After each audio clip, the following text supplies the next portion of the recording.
A huge shout out to the Overthinkers. An overthinker. He watches the show. To the Overthinkers, shout out Buffet too. All about Fetu, this is Parker, yeah. Thank you, Overthinkers. Keep inspiring the next generation. Shout out to the Overthinkers. Thando kuphela. Much love. To my overthinkers, mamela ubuchopho ngeke buphume buyakhula nizinja nikhokho yazini as overthink siya overachieve. I'm stealing that. I've stolen that one. I've stolen it. Welcome, everybody. I hope you guys are good. I hope you guys are well. Welcome, everybody, to the Overthinking Football Show.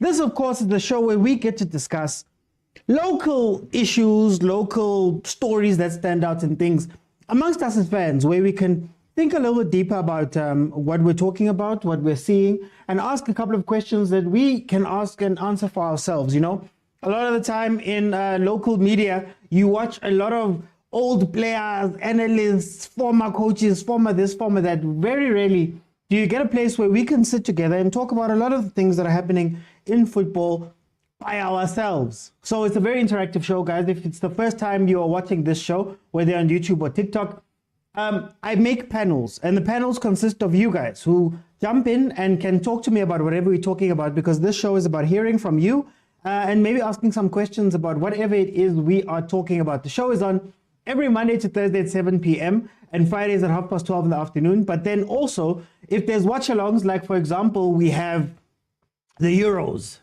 For example, right now, we do watch-alongs of the Euros. We do watch-alongs of the PSL when it comes back. Chiefs, Pirates, Sundowns, and of course, Bafana, Bafana, and any other special matches that we might find in between. Today, we're going to speak about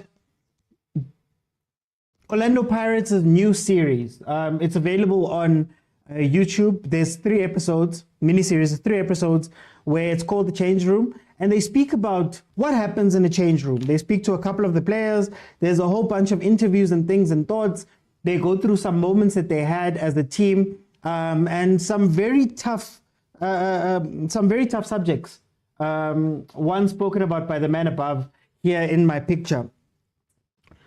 My thoughts are that I like this type of thing. You guys know that I enjoy sports and things like that, but I felt that the way our media covers football is a little bit old. We don't get to know exactly what's happening. There's not much learning that goes on within our media. So it's very good for Orlando Pirates to take it upon themselves to create this series that maybe lets us delve deeper into things like injuries, how players handle injuries, how they feel about those things. We get to see the change room. We get to hear what's being said.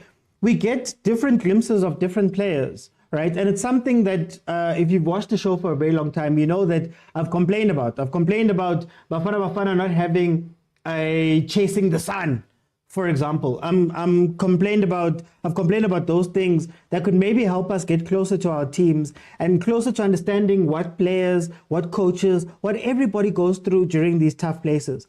I do have my issues with it, and as we go along, I'll tell you about it as the panels come in and we speak about these things. But overall, I think it's a great idea, and I think we should do more of these things and not just have, puff piece interviews and watching players train, where you can actually hear them speak and hear about problems that they've had within the team and how they dealt with those things. I think I learned a lot about what I thought a change room is like, what I thought a team running is like, and what it actually is like. So I think it's a wonderful thing, but we're going to speak about 3 specific situations here. I will ask you for your general thoughts about what you feel about this series, this mini-series.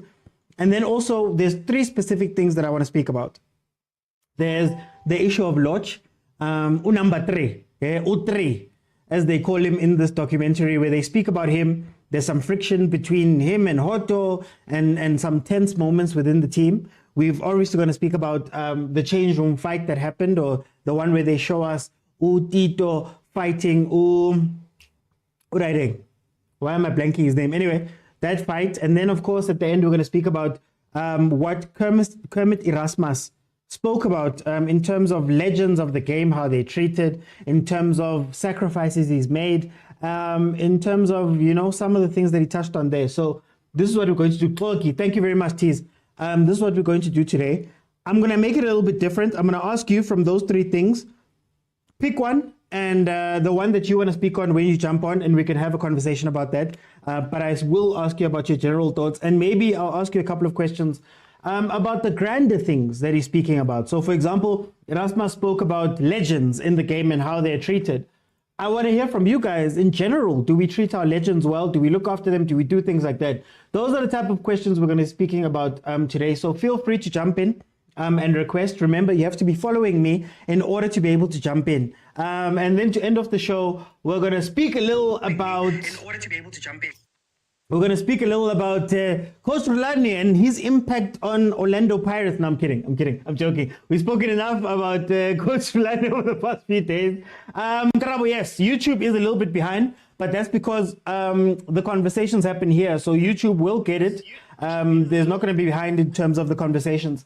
Let me welcome Brian. Kuma, how are you doing? Or are you going to try the voice again? Are you trying the voice? Okay, sorry, Brian. Welcome, Brian. How are you? Sharp, and how are you?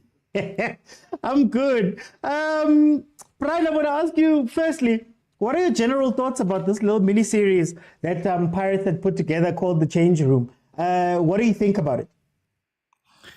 To be honest, not this documentary, TV, I've been skipping it. I don't have time to watch this on TV. Mara, because of our group, the likes of agent, they've been sending those things in the group, so I've seen some of the things that you guys are talking about. From a PR point of view, I understand why they did it. It gives supporters a glimpse of what actually happens with their club, their players, and whatnot. It could either go great or bad, depending on who you ask. But the factory, they were able to be vulnerable on camera for everyone to scrutinize them, to have empathy towards them. I think it's commendable. We've never had anything like this via football-wise, especially PSL. Normally, when we watch similar content, I'm the one who's been steadily with such things against Sundowns, yes, it profiles the players, but not this deep. You know what I mean? Yeah. So, and the other thing, man, once you Supersport or any other show gets commissions to be on the show, more likely the people who produces the show have no what you call this I'm trying to get the correct jargon terminology right? They have no executive control. Essentially, you send all your rights away, and they decide what's more controversial, and what would make people tune in towards the show. Yeah. There's my general things. I want to speak about the Erasmus situation. Before we go there, Kuma, I want to ask you, is it genuine? Because, for example, Erasmus had his chat and said everything, but inside that thing he said, as we speak, I don't know what my contract looks like. As we speak, I don't know what's going to happen. Is it a good thing that Orlando Pirates, because it's also on the YouTube, I believe they own the rights to it. Is it genuine and good for them to release these things, knowing that there's those type of chats and things, not showing us the background of those specific things, but having players, quote unquote, be vulnerable on screen? Is it, I don't know, do you get what I'm asking? No, I get you. But remember, out of all the top 3 teams, Pirates has always had the worst PR in terms of payments, contracts. Maybe this was one of their crisis management tool. Obviously, they won't show you everything in terms of contractual obligations, packages, because that's a private thing. Because how many times have we had Pirates legends like your two vilakazi saying they were paid 5K while they were on form, while they were the flavor of the season? So Pirates maybe is just trying to be much more relatable, and this is genuine as far as they can be, as they can go. You can't go everywhere else because right now you'll be infringing on the clubs and players' rights to privacy when you're gonna talk about contracts. Okay, you wanted to speak about. Oh, okay. I'll come back. Let me bring Agent in. Agent, my brother, welcome to the show. How are you? I'm good, man. How are you? I'm good. Agent, what do you? I can hear you. I don't know what's happening on my side, but can you hear me? Yeah, man. Guys, can you hear me there in the comments? Am I still audible? Yeah, no, I can hear you. Just that my network is a bit. Yeah, I can hear you clearly. Okay. Agent, what are your thoughts about this Bucks miniseries, I'm a the bit change room? late because my network is a bit poor today, so bear with me.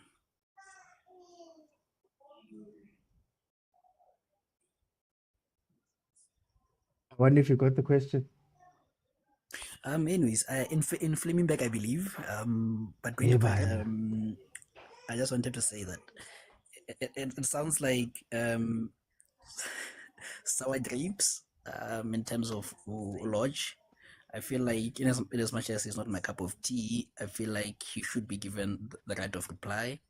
And if you can have that, I don't get the use of releasing such kind of documentary, unless it's to sanitize yourself from the decision, and Oloch himself also is not doing himself any favors because he is proving them right with what he's doing or what he's continuing to do at Sundowns, so I don't know how I feel about it. I feel bad about it. At least with Ukemit, he had the right of reply. He was able to defend himself. You were able to see the other side of the story, and the fact that he's also just living amicably somehow, it sounds bad. I can see the reasoning behind it, but with the lodge, because the fans were upset, I don't know if it's all with me personally.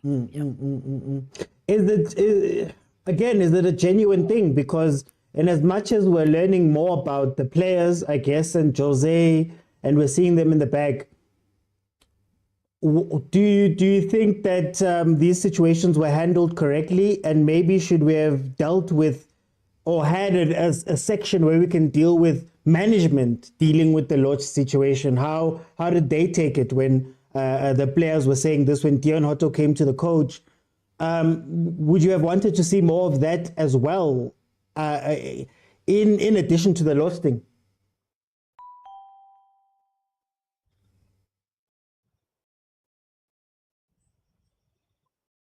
True. I think they lacked PR in my opinion, because I think it has done more good. It has done more bad than good for me, because now every time Paris is not performing well, we're gonna say hi.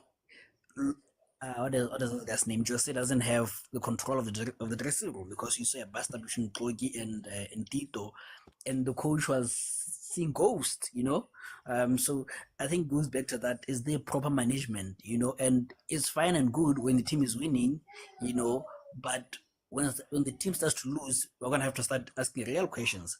Is Jose really in charge, or the players are in charge of him? That player power. I think that was a perfect opportunity to show that Jose is in charge, the management is in charge. I would have loved to see a sit down between Jose and Lodge. Jose and Lodge and who was the guy that was fighting that guy. I would have loved to see that. Okay. I would have loved to see that. So it's not sitting well with me. Yeah. Let me put it Velile. Oh, Velile. Wena ngosebana, welcome. Angithi ngiyazi ukuthi laba bangena kuqala badla kahle, so kuthatha ngizifake early now. And ngiyabona sobafakela abayi2 phansi kwami nje abanye bathi abawubukeli ma program, but mabafaka ama-clip ngale bagijima bawubukela bathanda indaba. But I tell you, Velile, we want njani as ibhakaniya, we want njani le mini series, because besides the drama, I know there were 3 things or however many things that happened. There were some really nice parts to it where, man, you get to see some stuff that you weren't expecting, learn about the players and things like that. We want njani le documentary series in. No, Mina, first of all, ngijabulele kakhulu. Whoever decided to bend the documentary, he came out with a brilliant idea. And it always triggered whatever that people are always looking for when they are watching TV or when they're watching anything, whether their favorite soap piece or whatever in TV, they always look for something negative. And they will decode it with part and that. There are so many things that were beautiful on that show. And also, even if you look at the match, especially whereby the players were fighting, you don't even know which match was that. And did you see what it was that time? And we might never know what the results came out of that match. Yeah, I'm told. So we will come out and say, no, it's not good in terms of showing players. No, it's a good thing. To those who played football, we know that's what's happening in the room. If you have played soccer, you know. There's no way the team and you always get along with your team. No, sometimes you fight someone doesn't pull up socks against the next. It's always especially the defense. If your forward players don't come back, also we always fight. It's just that Pirates decided to show it. Young Ton. People were fighting almost called to have Bilizolo. Can I see Zamaj go to pull on the technical direct? It happens, so I see danger when it comes to this program. But it's good for viewing, it's good for the brand of Pirate Football Club. And also it triggers the emotions in terms of each and every human being or the person. But remember, these guys have got families, they've got friends, they've got girlfriends and relatives who are always sometimes looking up to them. And we always took them. Everyone like noticed that soccer players that's also like if you don't move them down, your family is married to go. Babumkwena la kwakhe babumkwena but uzumuntu adla yena umfana udlala like so udlala udoli uyangithola. It shows that other side of them. These guys sometimes kunzima whatever that they are doing, not to say if they are off form on the day or is that hlangani makudlalwa they want to lose. There is no team that goes to the field good by lose. They always try to pull up themselves. It happened to good year. Easy directly happen on each and every match. On a very way by to the good of it. And also for the match, it's bigger. The people are closer to the team who might be. Do you know sometimes there are circumstances that lead you to support the team? Yeah. You just fell in love with the team because of certain situation. And coming to Pirate, do you know there are people Abashale Orlando? Orlando is big, but there are people who are sitting Abashale Orlando who have never been to Orlando Stadium. They've never been there. But some of them might watch this and really feel sorry for these guys, but these guys, they're doing it all, guys.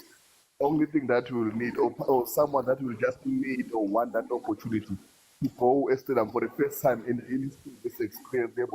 I just want to support this guys. So that's how television is about education, also drawing emotions to see what's happening. Right? I think that for me, seriously, Anna, I think that what next. And that's what my team. Gifun.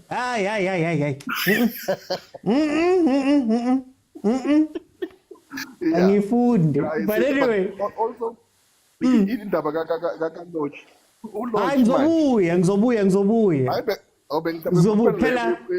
right of reply. Ngifuna ngizobuya ngoba ngizonibuza specifically for those things. How Billy, are you to ufika qala today? It's the first time ungena ngalesi You don't know what Let me go to Lindo. Lindo, welcome to the show. How are you?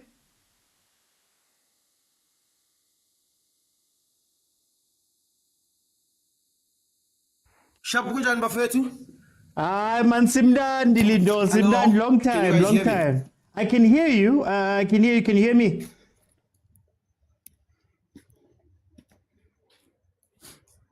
Hey, Kare, there's a delay here. Okay, Lindo, I'm going to ask you, what do you think, your general thoughts about this mini-series, The Pirates? Internet. Okay, let's do this. Lindo, request again. I'm going to take you off now, but request again. Maybe it'll catch on. George. OT, there's a delay. Yeah. Come back. Let me go to Prasem. Prasem, welcome to the show. How are you? Hey, how's it? I'm good. Prasem, what do you think about this documentary series from Pirates, The Change Room? Your general thoughts about it? Yo, no, that one. That show was outstanding. Like, at some point I was emotional. I was like, yes. If this was really going on, like, in our team. So I was so interested, hoping or it can be more episodes. So I really enjoyed it. Do you think that they could have shown us a little bit more as well? Maybe, do you think they would ever go into transfers and all of those type of things, or should they? No, they can't because of. Remember, if we're more focused on the stadium, like going to the stadium, training, change the room. So they don't really go to the office. So going to the office, it might be a trick because now it's going to be a full production. So some of us were fortunate to be there. I don't know if you saw me. Oh, wait, You saw me in the show. And I'm speaking to an actor. I'm speaking to people that are inside. Oh, Prasem, no, it's No, it was just just a few interviews, but yeah. Okay. This is why. Did you sign an NDA? That's why you can't speak to us properly. I see you. It's fine. Is there anything you would have wished to have seen else? Something else you would wish to have seen in that thing? Yeah, like some more games, especially more rules on. I feel like they were more focused on the winning part of the games. But then more rules on, they were not. Actually, I don't remember a game that we lost that they covered. It's just the Royal, Cape Town Spurs, and then they went to Chiefs, and then they went to Nedbank Cup final. Unless if I forgot. Okay. But yeah. I'm gonna come back, Prasem. Next time you go, you must tell us. Not just man. Let me bring in Junior. Junior, welcome to the show. How are you? Hello, Puti. How are you? Can you hear me? I can hear you perfectly, Junior. Junior, what are your general thoughts about this documentary before I come back and ask you specifically about some of the drama? What are your general thoughts about this miniseries? My general thought on the whole documentary is that it's good. It's good. It gives us a lot of insight about how Pirates operates, how the players operate. Mara, there was too much, eh? Yeah. Hey, Puti, if the firstly, we do not need to know about the Dion Hotto and Lot situation. Okay. We do not need to know about that. Secondly, it gave us a lot into the personal lives of the players. I felt that they shouldn't have documented China's mother passing away in respect for him. Because I don't feel as if that it was necessary for us to know. You know, so they didn't need to post about that. Also, like Big Sam said, there was not a lot of games. There was the start of the season, then Cape Town Spurs, and then apparently there was a fight between Lutito and Nokoki. It wasn't even about the game, it was just about that fight. So there's good. I just wish they would limit, some of the stuff that was there. Because personally, I just want to see the team succeed. I barely heard the coach. I barely heard the coach talking about tactics. I barely heard Mofu King speak. And then to top it all up, Erasmus. Like, dog, why did we need to know about your situation? Wait, I'm gonna come back for that. I'm gonna come back for that one. But I want to ask you: are you saying that for you it was a little disingenuous, man? It was a little bit fake, for lack of a better word. But if I'm going to be honest, it's not that the documentary was bad. It was, I think the players wanted to do it, but I feel like there was agenda. More specifically to launch, to target him. If you watch the third episode, Umako doesn't say his name. He just says number 3. So that's where I was like, okay, something's off. Okay. Because why would he refer to him as number 3? But he was his teammate for like how many years? So Okay. But that's my situation. I'm gonna come back for that. I'm gonna come back for that one. Let's see if Lindo, if we can get together. Lindo, is it better now? Much better. I know, I can hear you perfectly, my brother. Welcome. What are your general thoughts about this documentary, Pirates, this change room documentary? Your general thoughts. Then I'll ask you specifically as we go along. To be honest with you, I can really hear myself when I'm talking OTA.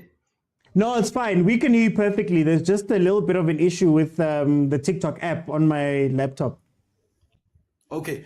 To be honest with you, I just feel that as a person ohlala Orlando East, the mood in general Orlando East is incredible. Let me do this. It's terrible. Okay. The mood in general in Orlando East is incredible. I feel that what Orlando Pirates has done has brought. OT, this thing is really irritating. Are you struggling? I think try turn down your volume and then I will signal to you if I'm saying anything. Okay. All right. Let me do that. Personally, I just feel that the Orlando Pirates is bringing the fans closer. It's bringing the technical people closer. It's bringing our technocrats closer to the club. The mood in general in Orlando East has been incredible ever since they released the document. And ever since the start of the year, they've been doing very well. I just feel that the importance of this documentary is to bring the fans closer. It's to connect the players with the fans. But just in general, to be honest with you, OT, the importance of this documentary is a almost similar style to what happened to All or Nothing in 2018 when it was released by Manchester City. It's just to give the fans, a general fan, what happens in the dressing room. I think people that have played football understand what happens in the dressing room. I think those fights that you saw are things that happen anywhere, even in amateur football, to be honest with you. It doesn't get it to that extent, but it happens everywhere. The connection between the coach, the character of the coach, the character of the players, the character of the technical team, how Orlando Pirates is as an institution, the training grounds. They were just informing a normal fan, bringing them closer. I feel that the team is feeling that, or the organization as a whole, or the institution is feeling that there's something big or something huge that's going to come next season on our OT. So they just want to try and mobilize and to get as many fans as they can to the stadium, more especially the ones that live in and around the Orlando East. They wanted them to connect with the team spiritually as well, to remind them the greatness of the Orlando Pirates as an institution. I, as a Mamelodi Sundowns fan, when I was sitting down and watching that, I thought to myself, it makes me even appreciate the club even more. It makes me even appreciate players like Abotoki. I've been very critical of players like Abotoki, but getting an opportunity to see their leadership and stuff like that. But to be honest with you, just to be short, Oti, it has made the mood, even as Orlando East, if you are here, you can feel that the fans are very optimistic. Everyone is looking forward to the new season. I think the documentary, even in Eskata by releasing us, was perfect for them because everyone is now looking forward to the season. Everyone is looking forward to going to the stadium. I think that was the purpose. Okay. No, Lindo, I'm going to come back. Let me go to Kumo. Kumo, specifically, I believe you wanted to speak about Erasmus. What did you feel about that Erasmus moment, that conversation that he had? Okay, before I get there, Mara, tension. in your trend, I don't know what I never celebrate the countdown. No. Like, no, like, think about this. No? Even in our group, whenever we post things about Sundowns, achievements, the Club World Cup, or rulani, or about to fell about Vumboga, hey, Nedbank Cup, hey, Rilemo fucking, like, why? Go ka bona gore mentality o pila o tla hape le ka Pirates management. Documentary ya metla ye. Like, what are you gonna say to the people? My comments. Are nang honest? No, are nang honest. Documentary to saying it was a manga in your face. Just because fella on your attention more. Because no guys, what one thing about Sundowns Chiefs, we trend let's that. But no, I attention in I read the document. We only felt like camera quality let's say like a P40 light. Okay, anyway. Hey, Barra, Kumo. Hey, Barra. Que no refail. Como nga emotion, emotion ka parent. Kena koi rasbas. Hola está Romeo. Romeo ne re moratile as Sundowns fans. We actually wished him good luck. Aya go Pirate. Ana marabo brasa fandi cap se ba bona like ere. Aroha rolani. Are Rojas defene. Agora gangsterina are more alive. So no la molmo Pirate what I can reason. Oh, last time okatsa picard. Olo na bench mo go Pirate. No le betere o lo go Sundowns go full packs. Inge no le na abonenga na Africa. Inge le GP ka di G6. Maybe if he had because you were struggling into a strikers. Really chance, nothing, Mambo Shalulile, none out of form. Really chance. So, yeah, no sacrifices. Are a roha the former employers, the follow supporters. Fine, as a man, I'm not made out of stone. But to be honest, now I'm living calm. I want Vidimu, what else sort out to shame, come and I believe this documentary was shot and produced a long time ago. No, that is why book to an Boloch was not direct of reply and stuff. So yeah, maybe I agree immediately. Marawa come on, agent, like agent 007. Why would you go to a club and accept more than 50% pay cut? Kayo Pinnacle, yes, people who can afford to do such things, maybe let's say Nelema Payne or one because he's young and agree enough game time. Why would you go to guys? So then, Kumo, does it open up the conversation then about transfers, about payments, about signing fees, about things like that? Shouldn't there have been maybe in the documentary a resolution of that? Maybe where they show us, I don't know, if they're being honest, show us a conversation, show us a thing. Because for me, some of the stuff that they speak about, it feels like it's an open loop. It feels like there wasn't a conclusion to it. If a player comes out and can say in the documentary that, to this point, I still don't know if I'm going to be a Pagania and my family and all of that stuff, is it being a little bit disingenuous to then not close off that thing and say, okay, Kermit, we spoke to Kermit, or this is the situation, or whatever? Wawana, had Pirates done that, it was going to be perceived as sorry that doing damage control, they've got something to hide. Because I'm assuming, I don't know, I'm not one of the producers for this documentary anytime. Wawana, it's fine. It gave us raw emotions that came in it. Wawan, we are relatable to, we can relate more to Kemedi in terms of his struggles. Maybe from his struggles, a young player like Mabena or Lewihile can learn something from it. You understand? Because right now, when you go to contractual agreements or negotiations, those things shouldn't be on TV. Because it's not only between the player and the club. There's the client, there's the lawyer's involvement there, there's the agent involvement there.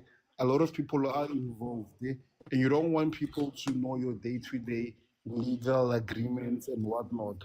That is, guys, first of all, if we're being honest, yes, we support these teams, but we answers, we aren't shareholders. And just as much as we don't know how much I make or Velile makes, why must their monies be public known? They don't work for civil government, I get. So they won't get deserve to have some form of privacy when it comes to their money situations. Well, not necessarily for to know their monies. More of, I'll give you an example that's not the Erasmus one. It would have been nice to have Lodge there to give his side of the story. So for me, it's kind of weird that I'm watching Orlando Pirates TV and there's a player who's talking about his contract and not knowing what's happening. But then there's no one from the team, let's say, to provide maybe the other side of that. Maybe to say, the reason why we allowed these chats to only happen late like this is 1, 2, and 3, and 4. And you get what I mean? Or maybe somebody to even just to say, Kermit is a big member of the club or whatever. It felt a bit weird to me to watch that conversation and you think to yourself, why come out and have him speak about these things? But as a club, on your thing, there's no one to explain maybe why. I don't know if you get what I'm saying. No, I get you. I've seen documentaries in the past, and shot by professionals, by the way.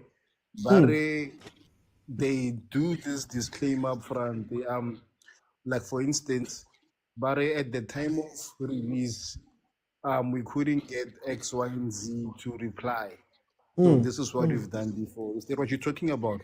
Just for when you might have questions on the documentary itself, then they can just do a small explanation just for clarity's sake.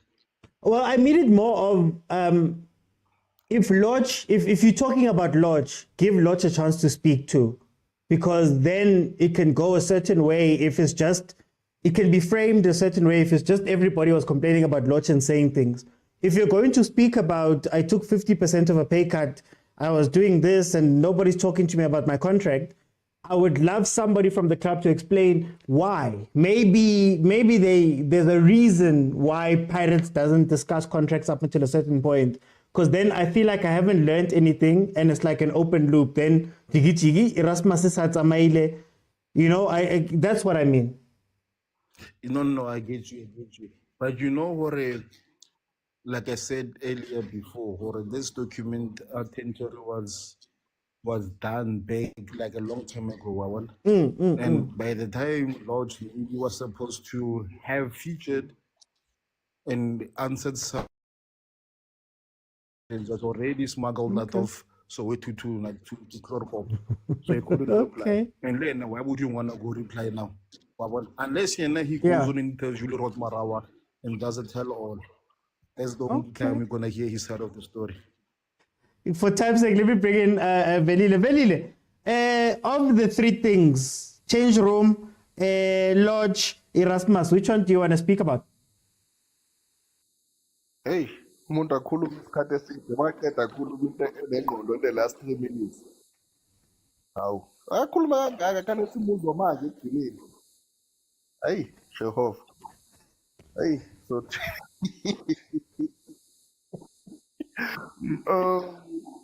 Lodge. I think the right of reply on the Pirates. He's no longer a Pirate player. Not invade diplomatic and ask for a right of reply. So that's why I'm saying the Panzam podcast platform of the Orlando Pirates. He's no longer part of Pirates. Should they have released it though? Should they have taken it out knowing that Ukulmang a player that is not your player? I mean, by the time this thing came out, they would have had a lot of opportunities to maybe pull those type of things to say, as the Lomunda Aseko, we can't now skip in the drama. Mara Lomunta Geko, he can't say anything for himself. People might not watch that documentary or might not watch him going to Marawa, for example, to defend himself. Why take it up as the club? Isn't it man distasteful, Nyan? But remember, as on this is television, so surely there has to be a spicy thing that will take us to talk about it right now. Because if you look at it, if we're focusing on change, and they were discussing about the negative things of the affected team. If you can take it to consideration, by Pirates, there was a time when the slump, especially number 3, market. When Kumla, he was, and then he came back and the album keep and was to lodge Hoto. He's been looked around in different positions.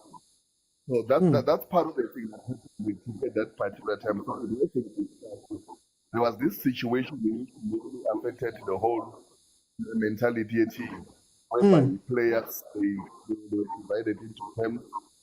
One was supporting this one, and the course of this one, because this one said to this one. So he was bound to be taken to whether he liked it or not. But also, if we are fair, not the first player to leave the Pirates. Ben Ababotiko before now, but they left the same way. I think the other one was his boy Naye. Same way. Always so that very solid. He always ihlala ikhona le every season. Sazoyiza ukuthi omunye wethu wenza kuona. Similar way it was not, and they always bayakuthi one. But then in Furukubuza, then Velile, do you think that the situation was handled properly? Talking about, Uloch, he's obviously a problem. The team knows he's a problem. Abu Dion Hoto have gone to the coach and said, Coach, hey, Lomuntu Yang Dina, rather bench me. Yeah, rather put me on the bench because people are talking. Do you think that that situation could have been handled better in terms of Uti? Is there a way to find harmony between those guys? Because for me, it sounded as though the guy in Kinga until he left. And while he was there, Connie Kinga that people were not speaking about. Do you think it could have been handled better by the team? We might never know whether he did that or not up until the second or the team took a decision. The player that we are going to stand behind him compared to which we have to wait according to in which if we are going to stand with this one, we are going to stand with this one based on one. You've got Lodge, you've got to hold. He's playing different positions, workaholic, available for the team. You've got to Lodge. Yes, he's a star of the team. But in the last 3 seasons, what are his in terms of and then they deliver to the team. So you weighed out of how many games has he played for the Pirates in the last season? He's always injured. And then now there's this it's involved by him. The issue again is due to his software problem. We know most now. He doesn't the guy playing like outside football. Which you've always supported. He came back again. There's issues between him again and the player. So you have to wait which one do you think? So you go for those, and that holds. That's why you have to release. Yeah, but and also you look at the way hand here. Sometimes you can be a good coach, but if you look at the documentary, the first episode. I think it was the Cape Town space where we drew one. Remember, in the 80 minutes, Cape Town space. Gift of the givers. Yeah, we were so flat. We're so flat.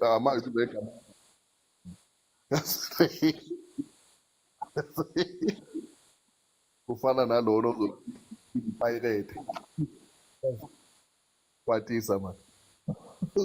So that game, you see the action coach came in It was so quiet in the changing room, and he stood there and he asked him, okay, so you just take the field, play the way you play. And you're so quiet. There's no one who's saying anything. Nothing. The government does what we are like quiet. Now I have to go and face the media and tell them what is my responsibility. So I think what's also like the second one, whereby now the I think it was a game of arrows, of which we've won that game out with it. No.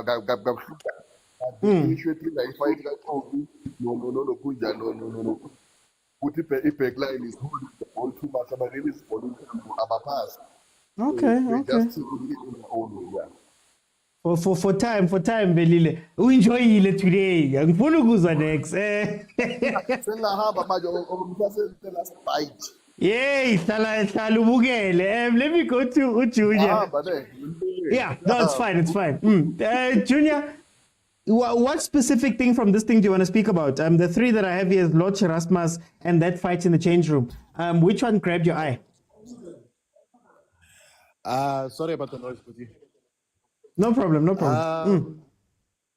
I could speak about Lord for 10 days. That's how angry I am at him. But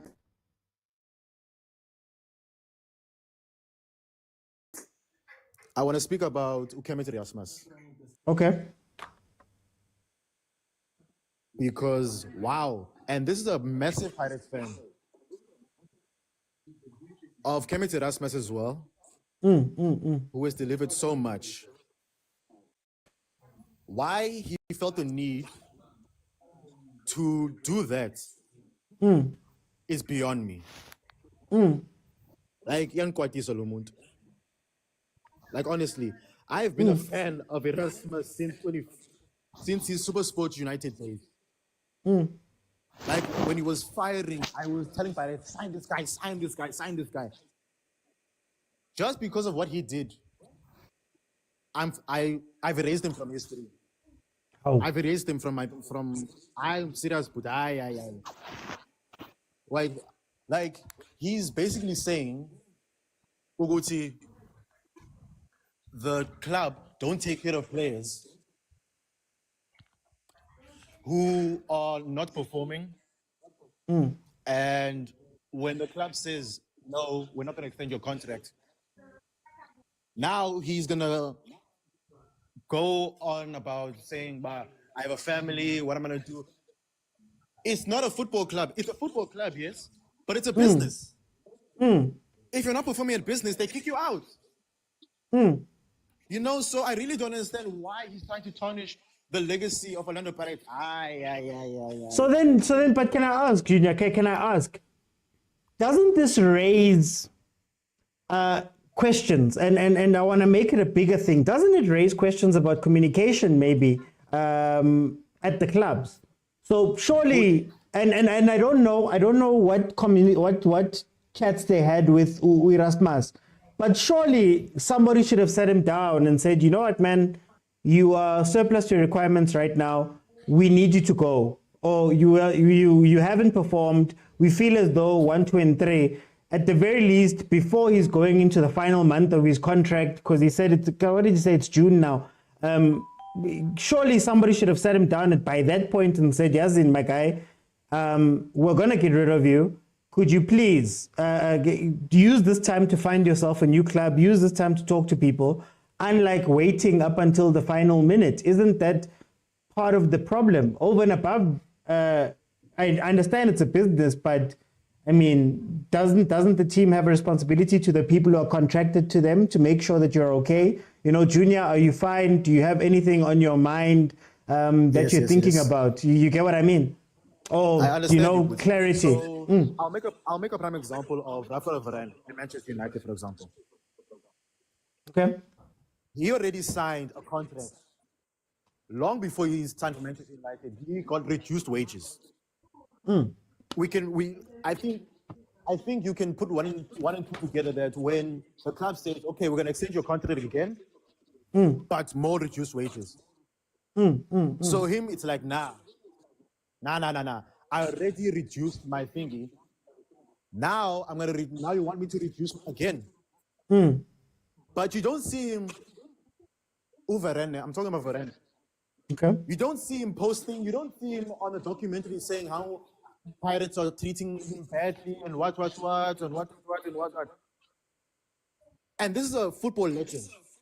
Now with Erasmus, I'm sure he got communication from January saying that, listen, your contract's running out. Let's review the season. You haven't been playing a lot of games. Coach doesn't think you're up for it. So I think you need to look for a new club.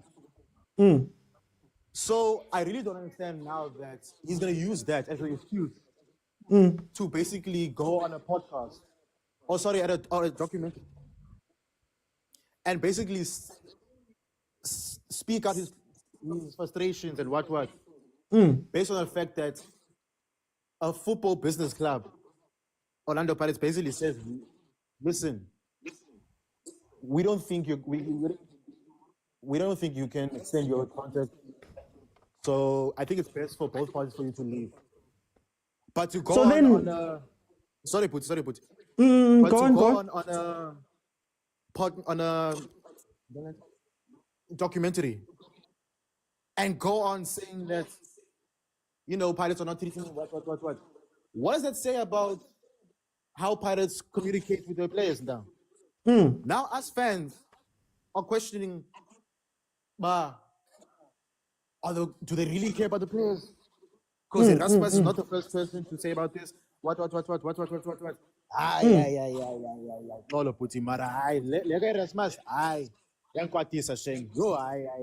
But where do you sit? Okay, but then where do you sit on Orlando Pirates releasing this thing? Orlando Pirates, obviously, I believe they produced this, and maybe that's where a club official coming out and saying, or somebody coming out and saying, no, actually what happened was that 1, 2, and 3, 4, even if it's not you looked after him or you're speaking directly to him, maybe somebody explaining that, guys, at a club, 1, 2, 3, 4 happens. We do contracts at this point. This is the reason why we communicate like this. We reached out to Kermit on certain occasions. We've communicated with him. Don't you need that part as well? Because for me, it feels now like I'm watching on Paris TV and it feels like they wanted the drama for drama's sake and not necessarily to say, this is the steps that we've taken. Even with the Lodge one, we wanted the law, Sorry, Puti, but if you think about it, right, all the players that got released, Afori, Monare, you don't see them, going on the podcast and going on the documentary and saying, no, Pirates are not treating me well. I don't know how I'm going to feed my family. What. Because they respect the club. They respect that, okay, I'm on a documentary representing Orlando Pirates. Even though my contract is running out, I'm representing Orlando Pirates. So I'm going to leave peacefully. But Paris took it out. They produced it. They shot it. Why did they leave it in there? But that's where I question the production team who basically gave the go-ahead to say, no, we'll release this, it's fine. Like the people interviewing Erasmus, did I not think, man, you're right, man. Okay. He's making a point, but so we don't need to, show this to the public. So that's why I'm saying that. That's why I said earlier on when you were asking me about if the documentary in a whole is good or bad. The documentary is good in terms of giving us insight that what happens inside the club. Okay. But they did not need to post that Erasmus thing. Because, now I'm questioning how they treat the players. Okay. Because we don't know how they spoke to Ofori. We don't know how they spoke to Monare. Because I possibly think Monare wanted to stay. Hey. Okay, I think there's just an issue there. Junior, just finish off that point there, then we can. Guys, please mute when you come in. Super, please mute. There we go. So basically, it's not that I don't want, what's going on inside the club. I want to know what's happening inside the club. But also I want to know if are the players taken care of in terms of the contracts. And if so, are the players respecting the club? Yeah, well, because now, coming to next season, there are a few players whose contracts are running out. Are we going to see the same thing that Erasmus did? Are we going to see more clashes? Are we going to, like, I call it Putin. Okay. For time, Junior, thank you so much. Guys, as you know, with the first panel, because they always jump on first, I always give them more time. I always let them speak a little bit more. But as we go along now, from now on, I might just let Prasem finish because he was in the first panel. For the second panel onwards, guys, I'm going to give you 3 minutes. Let's say 3 minutes to speak your mind about one of the topics. Lodge, Erasmus, or the fight. Okay, I'm going to give you 4 minutes because I want your general thoughts and I want your thoughts about one of these 3 things, and then I may ask you a question or two. Let me go to Prasem. Prasem, I saw you jumped off. Let me ask Prasem, of the 3 things, which one do you want to speak about and which one caught your eye between the Lodge, the Erasmus, and the change room fight?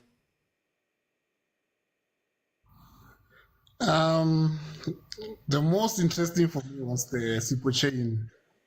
Okay. But then Okay. now Yeah. I can see the Erasmus case is catching fire, and I just wanna. Okay. I just wanna say my 2 cents there. So, guy Erasmus, ne? So this guy is frustrated. He's right. He must say what he wants to say. But then now the people seems they're saying like he can't say that. He must say that because if I know where somewhere else and then he says this later, they will say, why did you say back then? So what he said, it was okay. Now I'm trying to fix this for the next generation so that the team can improve. And present management, they can do better though. If they knew Erasmus, they're not going to use him for next season. And they knew this like last year, December, since December he was not playing. Tell the guy, no, you know what, we're not going forward, you don't see any relationship. So that we are not talking other plans. Like you said, I took a pay cut because he loves the team. He's a support of the team. So for Brasden, Floyd, they can improve their management style so that these things they can be managed better. But then I was not there. Now I was too much on the Sipo chain situation because imagine you lose your mother today, tomorrow you are playing the game and you just keep it to yourself because you know if I go home, the other guys will ask for a waist chain. Once they know waist chain, what happened? What will happen to the other team? They're going to get a 5-0 lose. Now Makaula will be crying. Like you said, Makaula is emotional.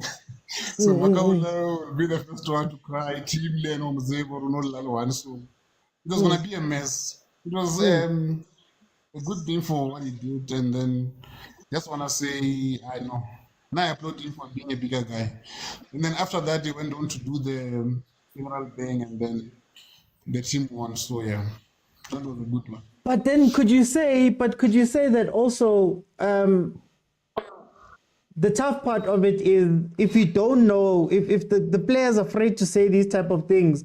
I go onto the pitch, he's going through a tough time, and then I see him flopping and now I'm telling him, hey, marawa man, hey, whatever.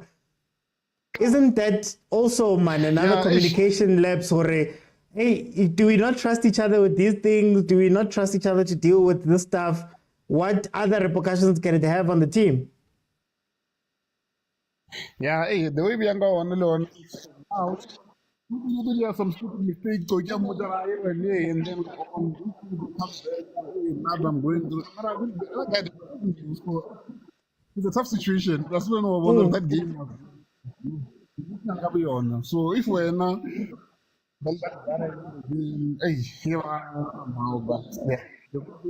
otherwise, if we lost,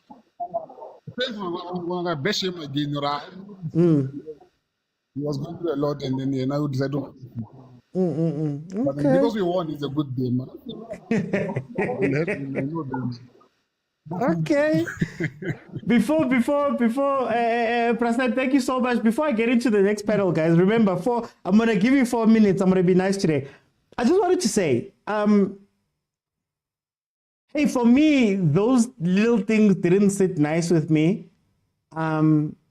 Where even now, if you look at the Lodge situation, whatever Lodge did, and he had his Dion Hoto situation. If you can see how people are speaking about it and him right now, it's a little bit unfair to not give him a chance to speak. It's unfair to dedicate so much time to him, have all those players speak, give their sides of the story and all of that. Now, I'm not saying that Lodge coming out and speaking to us would have changed anything.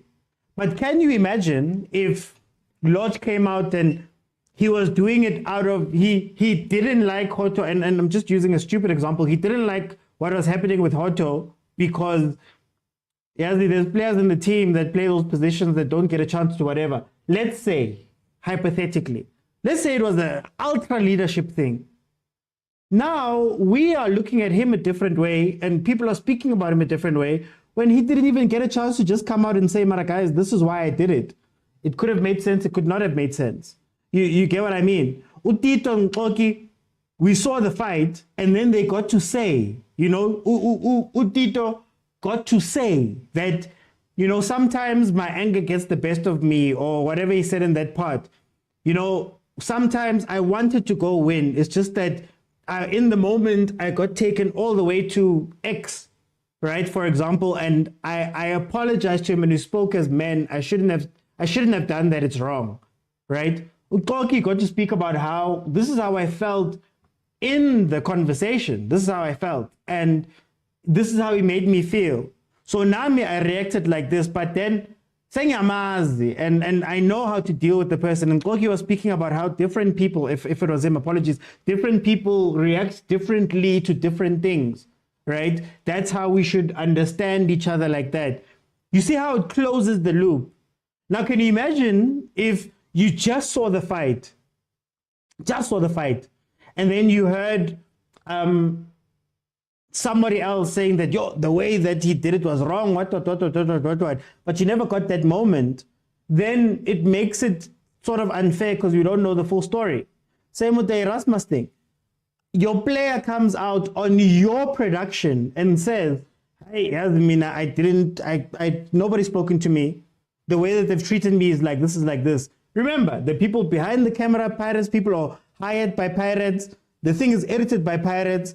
Before it comes out, you're pretty sure that there's pirates people who looked at it and they said, oh, this is fine to be taken out. And nobody thought whether it be to clarify on their side as management, guys, this is why we do 1, 2, and 3. Have the guy sit in front of the camera, or to show that, I don't know, coming together or the resolution of the thing, how they resolved it. So it's very interesting. But anyway, guys, remember 4 minutes. I want your general thoughts about the thing. Then I want you to speak about something that caught your eye in the documentary. Oh, welcome to the show. How are you? Thank you. How are you? I'm good. I'm giving you 4 minutes. Tell me, what are your general thoughts and what caught your eye? For me, it's still an issue because I'm trying to understand why pirates. I would have thought they would have kept those episodes aside, because now it's like it's going to create a lot of confusion, especially with the other players. I was watching Pascal when he was telling the whole story. You could tell, man, you could see this thing was really, and there was a point where I had to correct the other guy to say, look, Lodge didn't want to resolve this. There was a time when and bust. sorry about. Can I just come in? Can you just try turn down the volume on your phone, and then I'll signal to you if I'm saying anything. Let's see if that helps with the echo. Can you? Is it okay now? All right. Yeah. So I was saying there was a point when Marco said Hoto tried to talk to Lodge, and Lodge was like, I'm not having it. I'm not gonna talk to you. So that's why I'm saying the expression in Marco's face, you can tell that it was affecting the whole team. That is why I'm saying I wonder if Pirates there's an intention behind releasing these footages, because I feel like it's damaging the reputation of the team. Even the team spirit. If you get to hear about stories like this as a fan, and then you start losing games, it's easy for you to say, no, we don't have unity in that team. Yeah, there are players who think they are way bigger than others. So that's why I wish if Lodge can come out and issue a statement, even though now I feel like it's going to be very difficult because he plays for another team. Imagine clarifying issues of the previous team while you are playing for Mamelodi Sundowns, trying to prove your case. I don't think it's necessary for him to say anything now, but I know that this is going to affect the way people see him, because it has with me. The way I look at him now, I'm like, no man, this guy is full of himself. But I still blame Orlando Pirates because this is their program.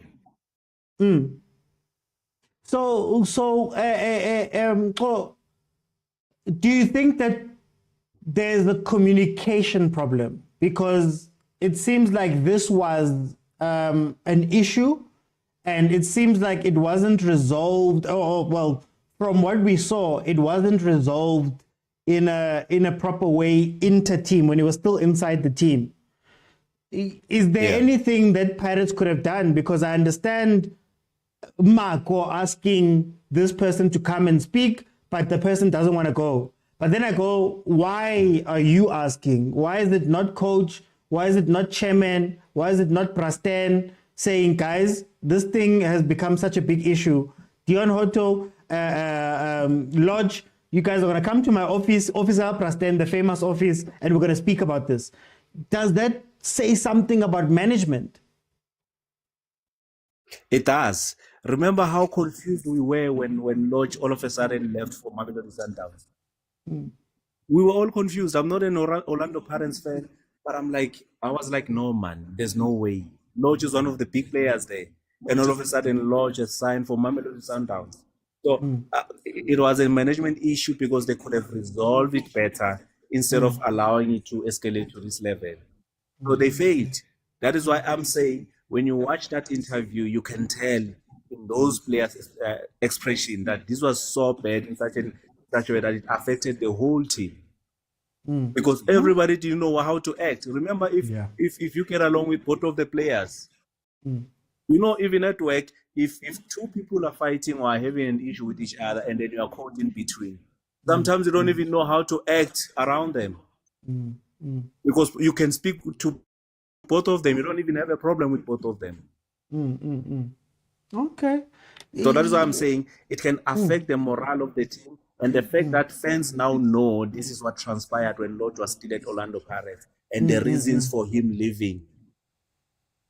It's not a good look for Orlando Pirates. For time's sake, I'm going to jump in. I just want to remind everybody that yes, there was drama, but it wasn't the only thing that happened in this documentary. There were some really important parts about injuries and things like that, and getting to know some of the players, which was incredible. But there was also drama. So, Malume Kutso, I'm giving you, you've got 4 minutes. Welcome. What are your general thoughts about the documentary as a whole? And then was there anything that caught your eye that maybe you want to speak about? Welcome. Mr. Utsi. Nandi kunjani lapho? Mina ngimnandi man, as always. Yeah. I want to say, as Pirates supporters, we were not shocked by Lodge leaving. Okay. And secondly, Pirates owe Lodge nothing. No right of reply is owed to Lodge. He does not deserve any right of reply. Lodge disrespected the institution dala and nebheki mama yakhe when they used to wear Sundowns jerseys kuma-video. We know them. He's been wanting to go to Sundowns. So anyone Turn down the shocked volume, that Hanyan. Pirates went, that Lodge went to Sundowns is playing themselves. We always knew which we are corner and the magaye gade ahlala injured. Now you can be wrong and be right at the same time, and you can be right and be wrong at the same time. Yeah, I understand that, Mr. Wood. Now I want to ask you. I'm gonna increase the volume so that you can answer, but I want to ask you a simple question. During the time of Lodge, who was the biggest player at Pirates in terms of profile? You, Lodge? Wasn't it Exactly. him? Okay, no, it's fine. Who do you think earned the most at Pirates? I always think it's a trick question. Who do you think earned the most at Pirates? Lodge. Over Dion Hoto? I would believe so. There is no way Lodge earned more than Hoto. There is no way. Lodge comes in from Maluti. Hoto comes in from Vets with Sundowns Chiefs vying for his signature. There is no way Lodge would earn anything close to Dion Hoto. But when Lodge watches Dion Hoto and listens to the fans when he steps into the field, he may feel like he deserves more. You understand? If Konamanje Pirates was to pay Uchilbeto, it would make sense. It might not be fair, but it would make sense for them to pay him more than Tito. Yeah. But when Tito goes into the stadium and hears with Tito every minute, it might temper with his mind, which I actually deserve more. When he turns on the radio and listens to a song that says Tito, Tito, when he goes into the street with Kanakimang Chilpeto in the streets and he sees fans running to him and ignoring Chilpeto, it might affect how he sees this guy. And then when he goes to the dressing room and hears the coach saying, you are going to sit on the bench.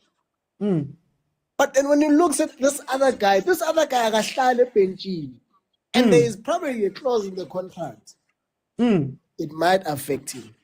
So that's why I'm saying you might be wrong, but you might be right at the same time. You understand? So he might have felt he's getting a raw deal compared to Uhodo. Unlike doing the right thing of comparing himself to himself and understanding why he is why he is what he is and how did he come to be. Forgetting that when he was a cheaper, there was no song called Timbinkusi number 10. When he was a cheaper, there was no stadium going crazy. It's the perks of being a Pirates player. Even Tito was a super sport. No one knew him. There was no song. He was still a good player, probably at the same level. Yeah. However, moving to an institution like Pirates puts a microscope on you to say, Yazin, you're a great player, but you will not understand. You will think you are the biggest player at Pirates, not understanding the contribution that Pirates has brought onto you.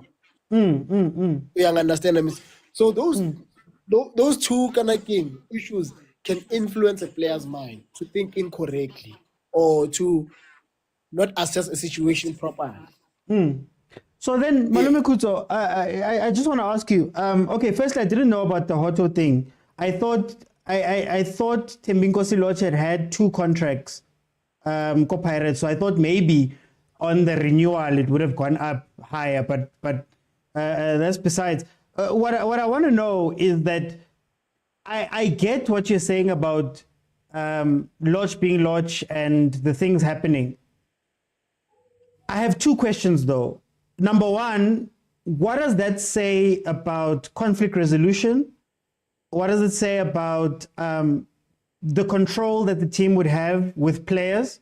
That even though we knew that Lodge was an issue, it seems like some of these things were only finished off when Lodge left, even though he was there for a while. I don't know how long this conversation with Dion Hotto happened, or this issue with Dion Hotto was there for, but do you have any questions of maybe how Pirates could have handled that internally in them talking? Because from the interview, and I know it's a little from that documentary, there's a lot of players talking, but I did not hear anybody saying, then there was a day when the two of them went and had to go meet with Prasten, or there was a day when the team was sat down and things were discussed, And then the second question, is, when you look at this documentary, I understand that maybe you feel a way about Uloj, but morally, ethically, or just to be good people,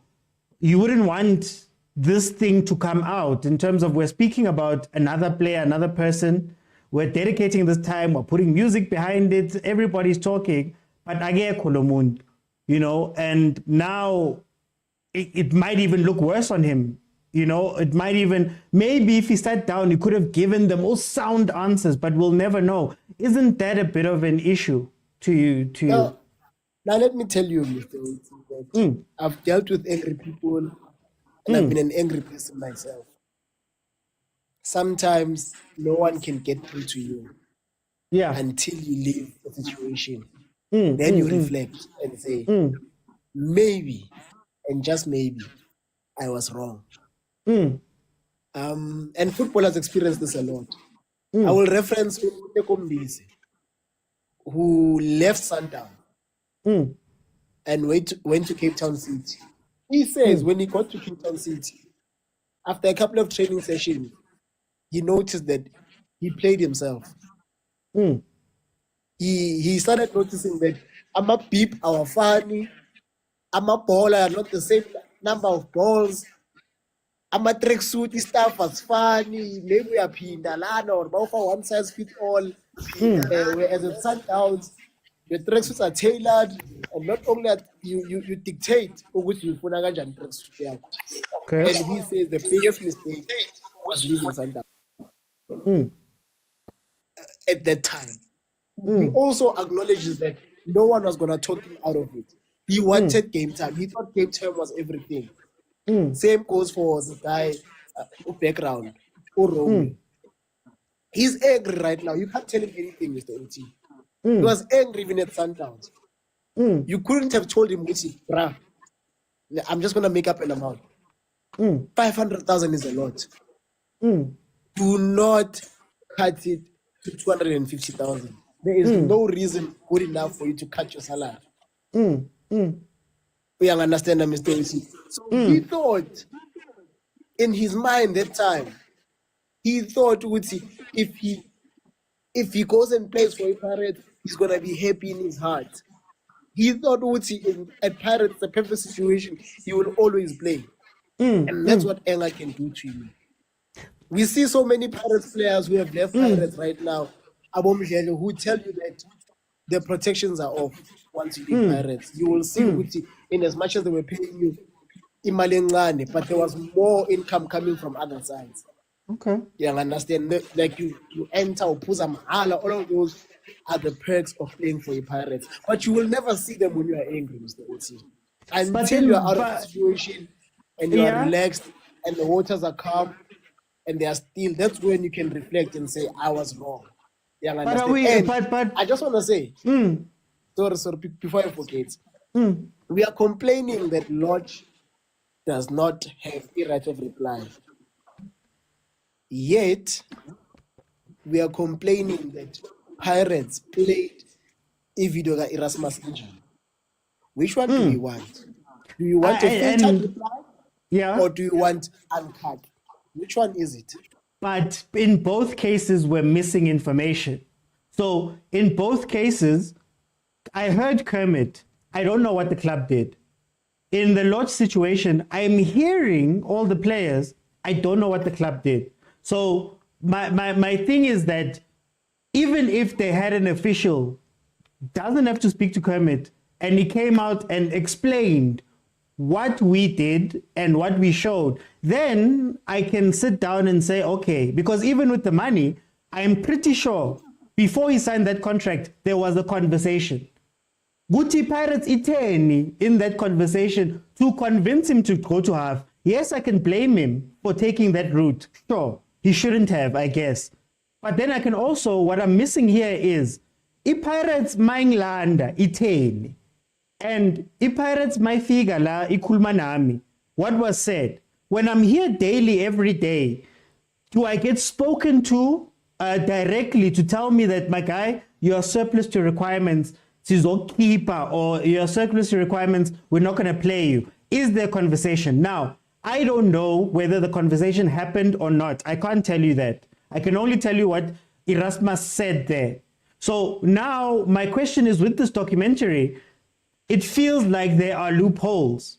Because for me, Kermit spoke everything, but then we don't know how the club responded. With Lodge, everybody spoke about Lodge. We don't know what Lodge said, what Lodge was feeling or saying in that time, or his reply. But also, Pirates put it out. So I sit back and I go, it's two separate situations where I don't know. I don't know if they asked Lodge as Pirates team to sit down and I don't know what conversations were had by management with Lodge when they came to these issues. There's so many things I don't know. All I know is the things that I heard on this thing that are all negative, but I don't know Lodge Kututini. I don't know what they dealt with Lodge as. You get what I mean? It's not necessarily that he was right or wrong. It's that it feels like, man, I don't know. I haven't not learned anything, but I haven't gained anything from this. I don't know if you get what I'm saying. And Mr. Oti, unless if I watched half show, I don't think we actually heard Hoto speak on the Lord situation. He did. He spoke. He even said that he went to Jose and asked Jose to bench him because there's so many problems happening. But he never spoke on Lodge. He just spoke with the players were not here. No, that's fine. Lodge. So I don't want to like to be unfair on Hoto as well. He only addressed the feeling in the room, which is what Marco says. The situation at Lodge caused a feeling in the dressing room. So Hoto avoided speaking about Lodge. The only person who really spoke about Lodge is Marco. And directly. Yeah, I understand. So I understand, guys, some of us, we are old, but the current generation, they believe on realness. They believe on unfiltered truth. And in closing, for me, because OT, we're going to complain like Eroni. I hog the mic. So in closing, for me, the guy who is loved for his good and bad, and hopefully not you. And I'm just going to say what he says. Oh, can't go in a month. Okay. Thank you. Thank you. Before I go to Super, that's all I was saying, guys. Mina, I think the only distasteful thing I saw from here was that don't talk about me and talk, because in as much as Hoto didn't say it, and as much as they're talking about feelings, there was also people saying that, no, I went to coach and I did this. So, did Lodge go to coach and speak? You get what I mean? Did Lodge take steps? We will never know. You get what I mean? So now you've told me you've been real and unfiltered one way, but you haven't been real and unfiltered the other way.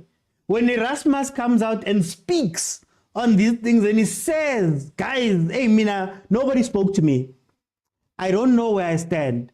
I cut my salary for this club. I feel like this. I feel like this. I want the realness to go the other way. And the team must also say, guys, we spoke to this person. Or not even that. We went to Kermit and we let him know that you're not in our plans for the season.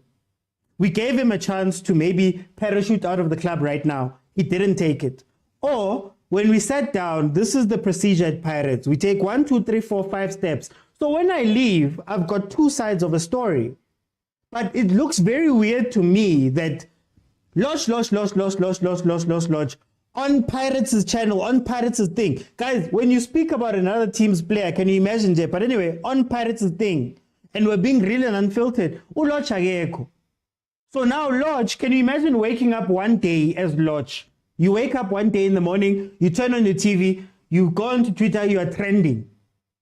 Wow, you're trending, low cool meso. I can't go on a podcast and go speak because maybe Sundowns will feel away, right? But now this thing is out, and whenever I go somewhere, they look at me like this. You look at Kemit, how we're speaking about Kemit and all of that stuff. Fine, Kemit didn't do this and didn't do that. So then what happens to Kermit later on? So for me, that's the taste in the mouth. At least, Pitso, I can control it. I know which being Puza, and I'm trending because he meng Puza. It's the same thing that I spoke about with Hugo Bruce, for example, and Rulani and whoever, when they were going back and forth. Oh, Hugo Bruce, when he spoke about Blom. Blom ageko. You speak about him, tomorrow he wakes up and has to face all of these things, and he has to now decide whether to be nice, or whether to keep quiet, or whether to talk, or whether to go on the offensive. But there was no chance for him to even speak for himself in that moment. So when you guys did it, but anyway, for time's sake, let me go to Super Fuba. Welcome to the show, my brother. You have 4 minutes. Tell me, what are your general thoughts about the documentary, and did anything catch your eye? Khehla kunjani? Hayi man, ngimnandi super. Yeah, Mina, when it comes to the documentary, I'm happy with it. Okay. Because over the years, we've gotten to see very strange things happening at our clubs with no explanations. Players we love just leaving all of a sudden, and then never getting the reasons why, and always having a heavy heart. Okay. So when it comes firstly with the Lodge, I think it's his karma. Lodge has been playing in Pirates for a while. He has been poisoning the group for a while. And one thing I know about the Orlando Pirates is that they don't like to talk about internal things publicly.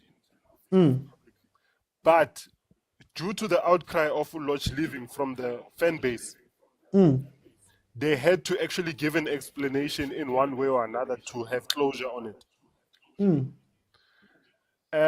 Lodge, I'm not surprised, and his bad behavior has continued with Sundowns. He's self-destructive, he's egotistic, okay, and he's a wife beater. His character has come out in the open. That's as simple as that. So, I don't blame the Pirates, but they've done something cowardly. The group has spoken. The players have spoken. We all now have an explanation as to why Lodge couldn't stay. And then when it comes to Indaba Kemiti Rasmus, I think it's sour grapes. And at the same time, we cannot feel pity for him. The reason for this, number one, he was very egotistic in his statement. Okay. He was basically calling himself a legend. And a legend that because of what he's done in the past, he deserves a spot in the team. We've heard Coach Jose saying, Uti, everything is performance-based. So if you're scoring 1 goal in 11 games and you're a striker, statistically that doesn't add up. At 34 years of age, he should have known, okay, my career is winding down. If he really wanted to still have a spot at Pirates, he could have started taking an interest in the development or coaching courses or something like that. If he wanted to be taken, because the Pirates does that for its players. Abo William Okpara, or you can tell Guti, this is a person who was never educated and things like that. But he was allowed to stay at the club for as long as he needed to. Became a team manager, became a goalkeeper coach, all of these things. Because he was a disciplined player. And if when are you going to take for granted that because of this very same Pirates, you got to go play in France and earn in euros? What were you doing with those euros? Were you not planning for your future?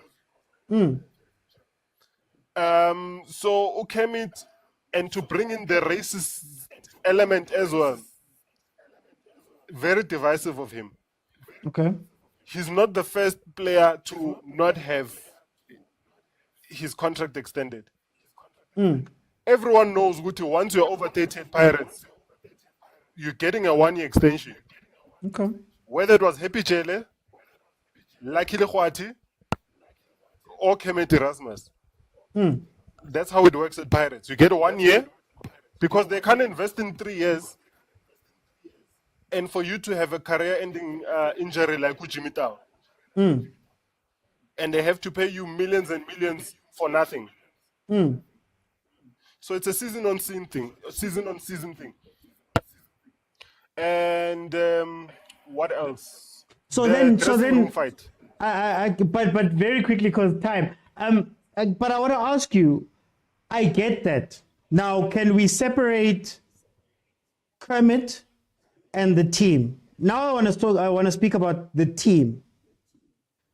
We won't know because it wasn't spoken about. But do you think that the team did enough to encourage those things? Do you think that they communicated in a good way, according to what Kermit says? Because again, I don't know what the team would. The team didn't address anything. Is there a world where they speak to him and say? Because for me, it sounded like there's a lot of brewing things that were not handled man to man, and I don't think that Kermit would feel away if the club was honest with him. So honestly speaking, my guy, you're not in our plans. Please start looking for a club and leave. Honestly speaking, my guy, this is 1, 2, and 3. And again, I don't know if they did that or not, but don't they have that responsibility at the very least to these players to be straightforward with them? Mr. Oti, I was going to say 95% of all communication is non-verbal. So if it's January, you know the season is ending in May, and end of January comes and no one has spoken to you, you know you have an option to sign a pre-contract. Why wait until after the Nedbank Cup final to say, but no one spoke to me? But then doesn't the club have the same responsibility? Doesn't the club have the same responsibility? Uchuka Manja signed a pre-contract in secret. You never heard Pirates complaining. They were like, okay, it's just business. And that conversation you're talking about, that the club should have had with Kemet, that conversation you have with a player that's got a 3-year contract, and you're getting rid of him after the first year. Not with a player who's running down the last 6 months of his contract. You know, why when not? January Why comes not? and passes, why don't you have that you conversation? have the freedom to speak to everyone. So there's no need to go to ufundi parcel paliwe. I mean, it's January. No one is talking to me. We know. But isn't that a problem? But isn't that a problem? I come to the facility every day. I tag in, I tag out.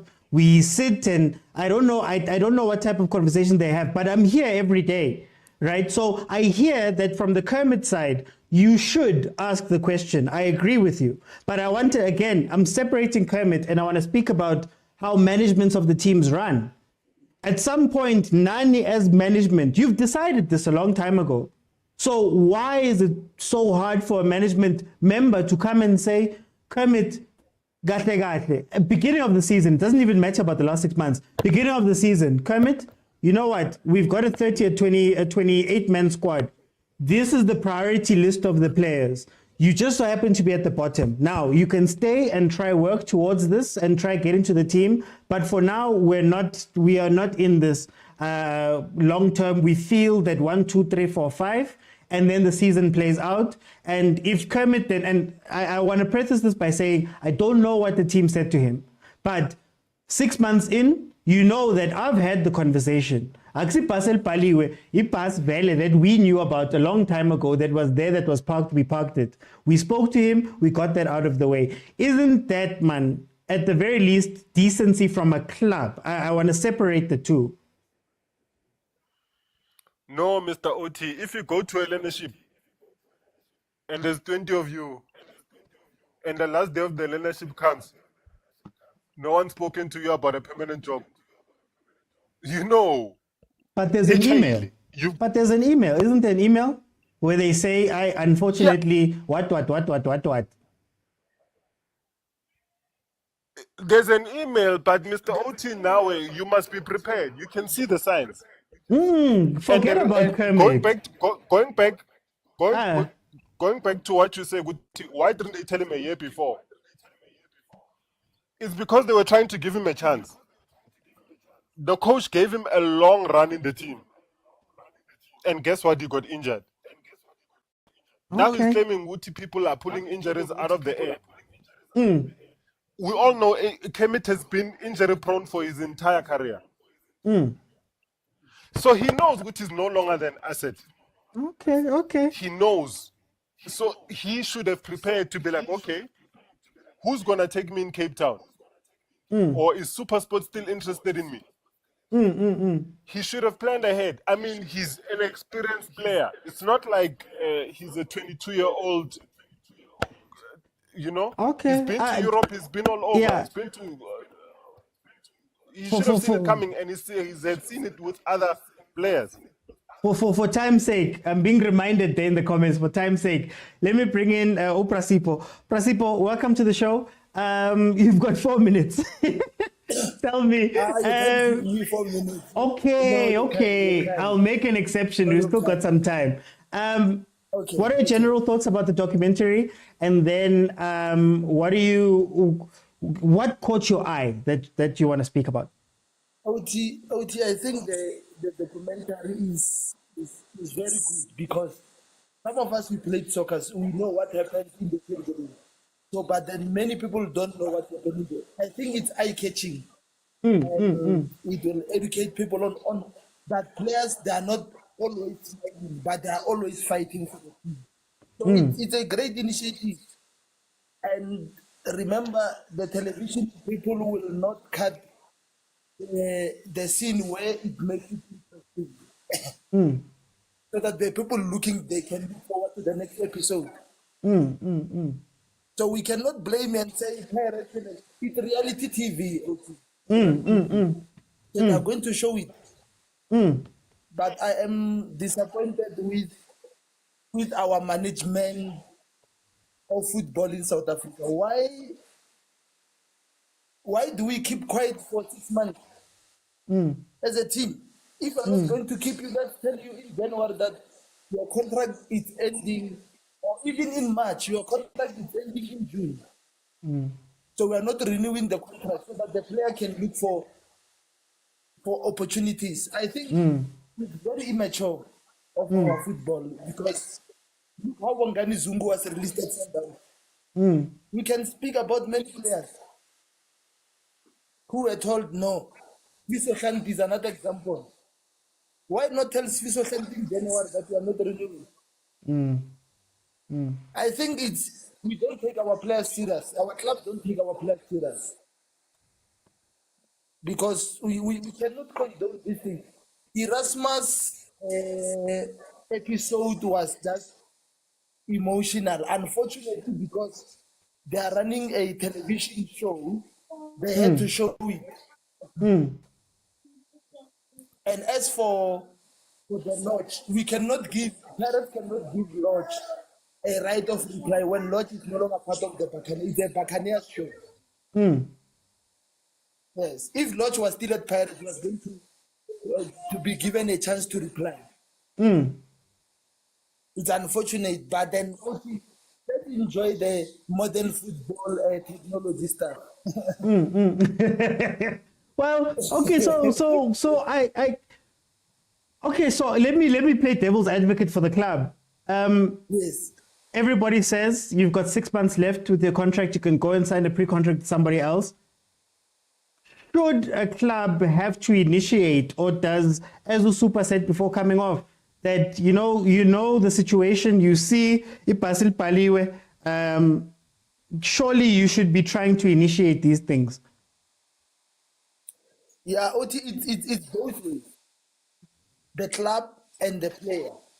Okay. You're talking about a senior player. Yeah. When you see people are quiet, I think it's best that we engage them and say, guys, my contract is ending in 5 months. Are we having a future, or we are waiting for the season to review? And then you start looking for offers outside. And then if you find an offer, you tell them that, guys, I find an offer. And if they are serious, they will immediately offer you a contract. You remember the Monari situation? Yeah. Pirates said he's released. After some time, Monari signed the contract again, 1 year contract. You see, I'm still saying Pirates, Kaizer Chiefs, Sundowns, they are big clubs, but admin-wise, I still have a question about it. Even Pirates are brands. You can't have a player saying, I'm told after the last game of the season that they are not good. Why didn't you tell Erasmus from January that we are going to review whether you are going to stay or not at the end of the season? For now, we cannot say anything. But you keep quiet as a team. And say you are a professional club, you are an administrator. No. That is why people have been complaining, even at Chiefs, that you can't have the family running the team. You let you tell Swiss Sandy to come to the office when he's coming to prepare to come for pre-season. We no matter what we say, our teams need to start taking our players serious. Yeah. Remember, sometimes maybe when you are over the age of 30 in South Africa, it had to be taken serious. Yes, you check all the players that are being released. You never find a 26 or 23-year-old being released just like that. But once you're over 30 in South Africa, they don't value you. Unlike in Europe, where especially a player who played for the team for the longest time, Erasmus sacrificed 50% of his salary in order to play for Pirates. But you can't tell the player that we are keeping you or we are not keeping you. No. We can't say the club is not wrong. The club is wrong. And it's unfortunate Erasmus couldn't keep quiet. Would you have liked maybe, and it's something I had said earlier, would you have liked maybe if we also got some transparency, quote unquote, or some realness from management? So, for example, Lodge is an issue. Somebody from management to break down, maybe just from Pirates' perspective, this is what we believe as Pirates, and this is generally what we do when we have problems with the team. Because for me, in as much as it was beautiful and it looked great and there were some amazing parts of it, it really does feel, outside of contracts too, that communication is an issue, that even not just communication of like contracts and things, but also as the Uboy has this problem. Are we helping him as a club? Are we helping him to get past these issues? Are we understanding the problems and fixing those things as we go along? I mean, Lodge, for example, was at Pirates for 7 years? Surely we all knew the problem all 7 years, and they kept him for 7 years. Could the club have done anything different? I think the problem is it's micromanagement. Remember, everything is micromanagement. Okay. At Chiefs and Pirates, everything is micromanagement. They will never allow someone from the management to come in and say, no, we spoke with Lodge. They're always quiet. We'll always hear from the players. And these days, You hear it from the podcast that people are having, former players coming in. At Paris, they did 1, 2, 3, and what.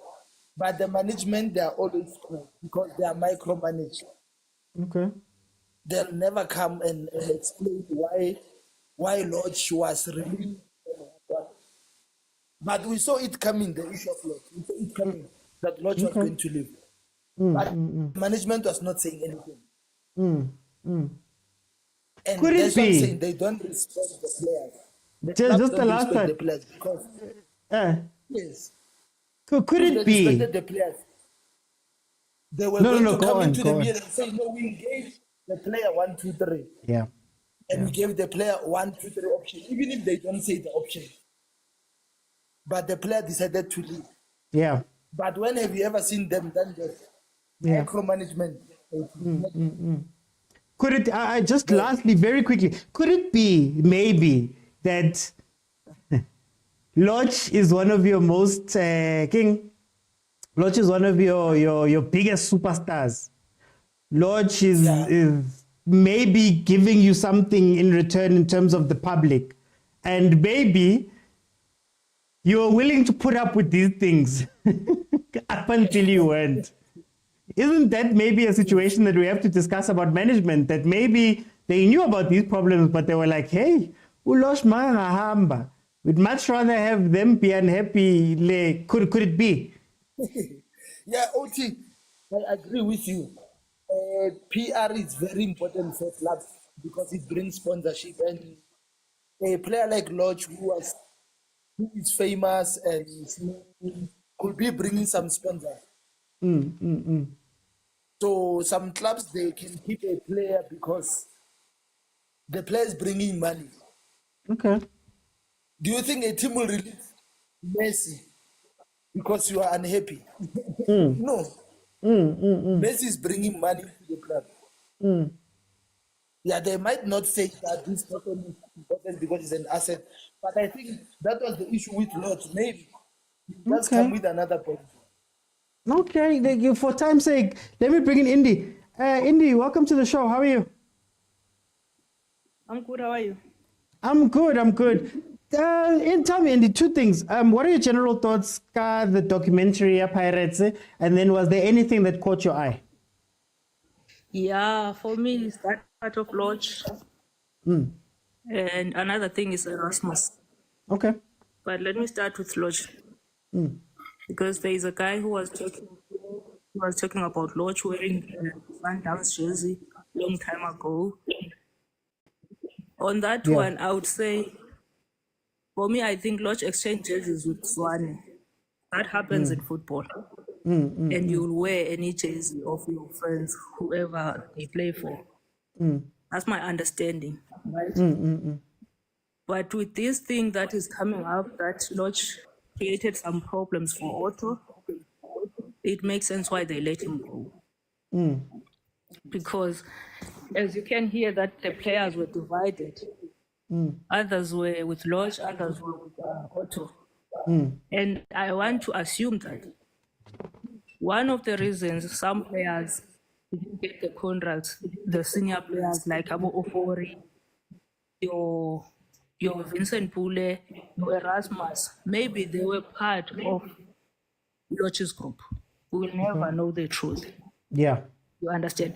But even me, if I was part of the management, I would let go of Lodge and make sure that his friends, they don't go on in the team because that was not a good thing.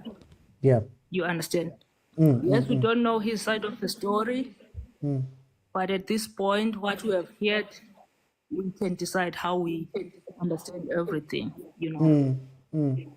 Because you can see this guy, Tim, he got his contract extended.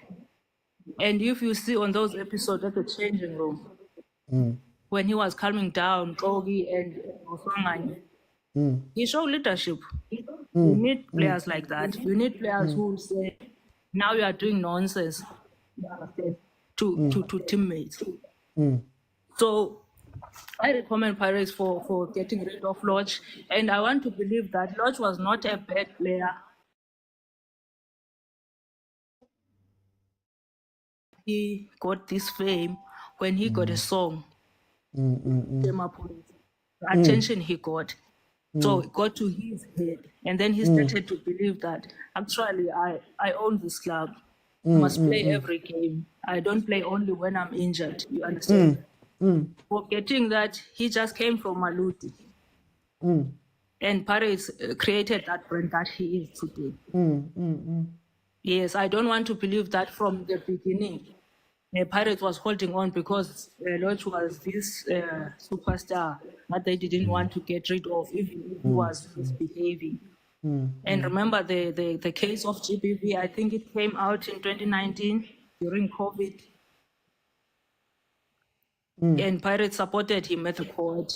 And then after he was suspended, he had to go. You understand? And that was a good move because there was a lot behind the scenes that is being revealed now about the relationship breakdown between him and other players. Can I ask before you go to Erasmus? I want to ask. Surely, Pirates management. I mean, Lodge is not the first big star. He's not the first misbehaving player. He's not the first player at Pirates that has gotten stardom and it's gone to his head. Is there anything that management could have done different? And can we expect that management, man, by this point, you should know how to deal with these type of things, or let him go earlier? I mean, it's not the first time that Lodge was in problems. Is that fair to say that Mara management, nani? Yes, I think we can blame management also. They should have moved like really quick. When Lodge was in news for bad reasons, like for beating that girl, he was supposed to be released. The same thing that happened with Ben Motswari. When we received the news of him beating his girlfriend, he didn't get his contract renewed. That's what I think it was loaned to Amazulu, if I'm not mistaken. But they just got rid of him. That's how players should be treated. Because in every institution, there is a code of conduct, there is a policy that should be followed. If you break one rule, you must be out. So somewhere, somehow, they did him a favor, which he didn't even deserve. Because if you see Lodge's contribution to Pirates over the years, like there is nothing spectacular, to be honest with you. You can compare him with Saleng. Saleng has been there maybe 2 or 3 seasons. But he's over Lodge when it comes to a contribution to the team. Even now on these finals that we're playing, you saw the impact that he made. You understand? In all the finals, actually, that we have won with Jose. So if ever you're going to keep that player like Lodge, who is not really contributing, he's just a fan favorite, always injured, stories, like a lot of stories. So he is okay that he went to Mamelodi Sundowns, and I'm happy that he didn't even waste time there and started to groove on live on Instagram so that they can see the type of player that he is. You understand? Okay. You wanted to speak about Kermit? Yeah, I want to speak about Kermit. I think Kermit is not trying for contract extension, to be honest with you. But the contribution he has made to the team over the years, before he went to overseas and then came back to Sundowns. And remember when he came to Pirates last season, if I'm not mistaken, the team was not doing so well. It was fighting for top 8, if I'm not lying with you. And we went on to win the Cups, and then we ended up on position 2, same as this season. Yes, this season he didn't contribute as much. That's why I think maybe him not playing was part of Lodge group, because we don't know who were there on that Lodge's group. And for you, I will tell you, all those people who were in that group, I would be happy to see them leave. I don't know who are they, but I don't care. Like, if you are playing for the team, don't make it about you. It should be about the institution. Don't want to boost your ego. You understand? So those players are self-centered. We are against Otto. Because the guy was performing, honestly speaking. Coach Jose, we know, he's not from here. This thing of favoritism and this and that, I don't think is part of his work. But he put anyone who performs. He gives everyone a chance. So with that, all the bad apples must go. Maybe they will change in another team. They will learn from this and be part of the group. Yeah, not to want to be to have this individual glory. It's not good. You see? Okay. So yeah, okay. that's what I'm thinking. No, Indy, thank you so much for joining me. Okay, go on. Yeah, and I think, Kemete Rasmus deserved better treatment. You can say, because you're sort of a legend. He is sort of, I don't think he deserved the actual status like a full team to be called a Orlando Pirates legend. But he contributed honestly. So he should at least, even if his agent, I also blame his agent. Because your job as an agent, you need to find out if your client is going to be kept or not. All right? You can't wait for the client to tell you that the team communicated with me. Do your job as an agent. Find out, is the last 6 months of the contract, find out, are you keeping my player or you are not keeping my player? Then they will tell you the terms and conditions. Okay. So that's why I believe that with him leaving the club, maybe he was one of Loche's friends who were like this to Otto. So all those guys, they like him. Erasmus, I'm happy that he cut the salary to join the Pirates again and he helped the team when he was playing. But if ever he was part of that Loche's group, they cannot renew his contract again and again, and whatever treatment he got, it's okay. Okay. You understand? Okay, Yeah, no. so that's all. Indy, thank you so much for joining me. Thank you so much for joining me. Are Indy, hey, he didn't waste time improving online. Okay, I think my closing statements are very simple. I think it's a wonderful initiative. I like this documentary because, as I always say here, there's so much that we don't know and understand about the football that we love. Yes, all of us have been in a change room. Yes, all of us have played football. Yes, all of us have done all of those things. But I can also tell you that all of us have different stories about how those things were dealt with. I can tell you that my coach was different to your coach, was different to that coach. My under 15 coach was different to an under 17 coach with how they handled things.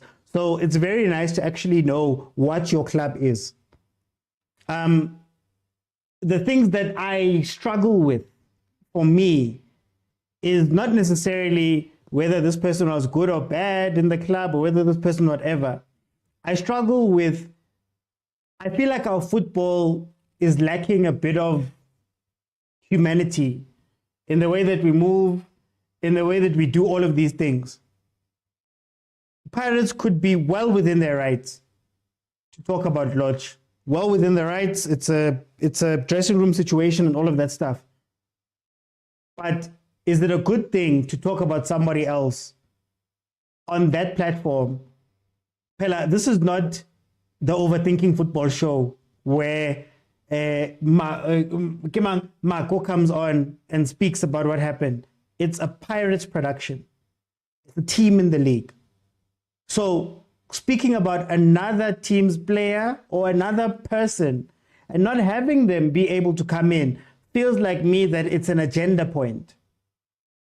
It feels at me that, and this is when I talk about the marketing and all of that stuff, this is the PR point where they go, again, you leave watching that thing, maybe as a Pirates fan going, yeah, vele.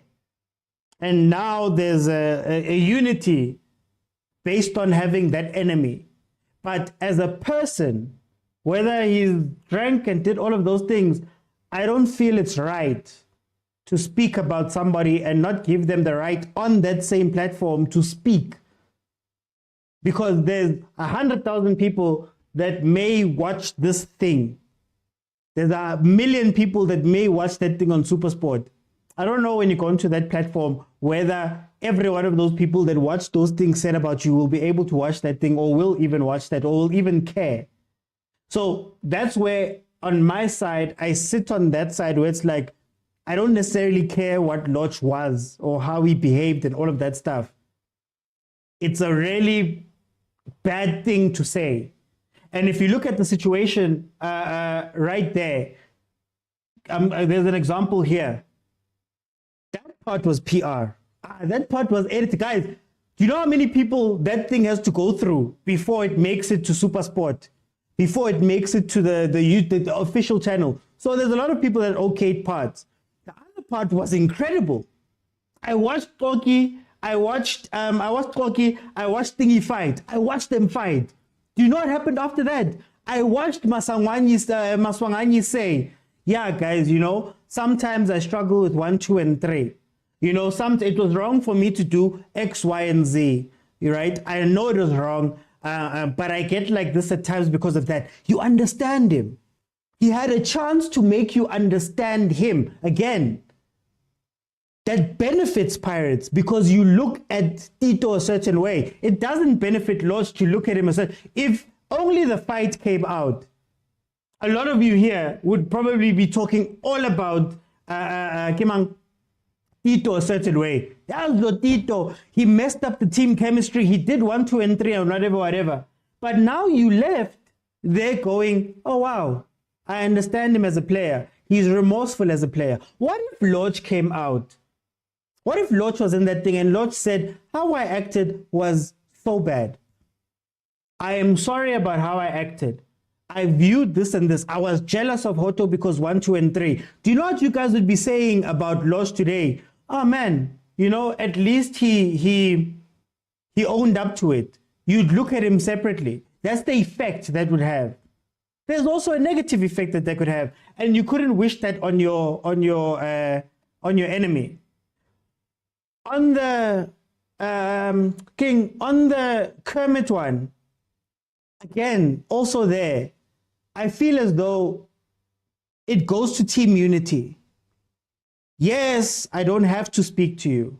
Yes, I don't have to reach out to you. Yes, I don't have to let you know that your contract. Yes, I don't have to schedule a meeting. But you have that player sitting in that locker room for however long, stewing. Can you imagine being Kermit and sitting there and every day you are watching starting lineups, they're Puma. You're not there. Every day you're sitting there. Every day you're whatever. Knowing that you sacrificed money and all of that stuff, great. I don't know what conversation they had in the beginning. What does that do for your team unity? Same thing with Lodge. When all of these things are happening with Lodge and Hoto, and it's happening for months, and it's happening for all of those things, what does the dressing room look like? Now you know they're divided. We know Hoto went to coach. We know they did that stuff. Why then, and again, I don't know if they addressed it, but why allow that to fester within your dressing room? You could even see it. I didn't know about this, but at times last season, you could see it when Lodge got onto the pitch. The people were scared. If I remember correctly, I was here on the show saying, those players don't know what to do around Lodge. I didn't know that it was all of these things that were happening in the background, and maybe it wasn't. But when you see him step on the pitch, you could see Lavantu, they're not sure where to go, where to run, where to whatever. There's those type of tensions. So communication doesn't only serve you when you're getting rid of a player. It serves your dressing room. So yes, Lodge is an issue. Yes, Erasmus is not whatever. But if you communicated it with those people, if there was a genuine understanding around the team, that bodes well for your team. If I know, Kali season, that guys, there's 28 players. Unfortunately, my guy, you are number 27 in terms of the priority list of this team. I know where I stand. I don't get to sit for the whole season. You know that thing.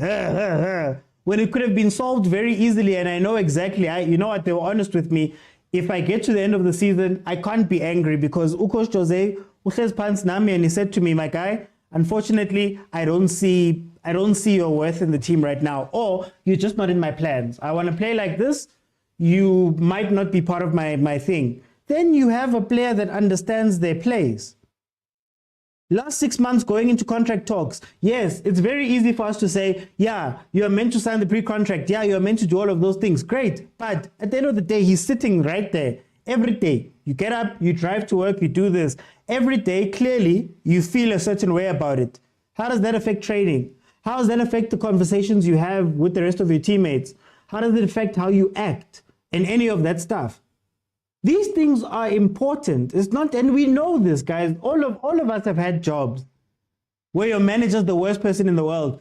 Could have taken a 2-minute chat and it could have been a completely different situation. You know what it's like to be unhappy at work and nobody's talking to you, for example. I don't know where you guys work. So again, are these things necessary? No. Are these things forced? No. But for the human part of these things, where we are human with each other, does it hurt to have these conversations? Does it hurt to do those things? And it's not pirates, just pirates. You know, there was a thing where Kama Biliat with Kaizer Chiefs, 2 weeks before his contract is meant to end,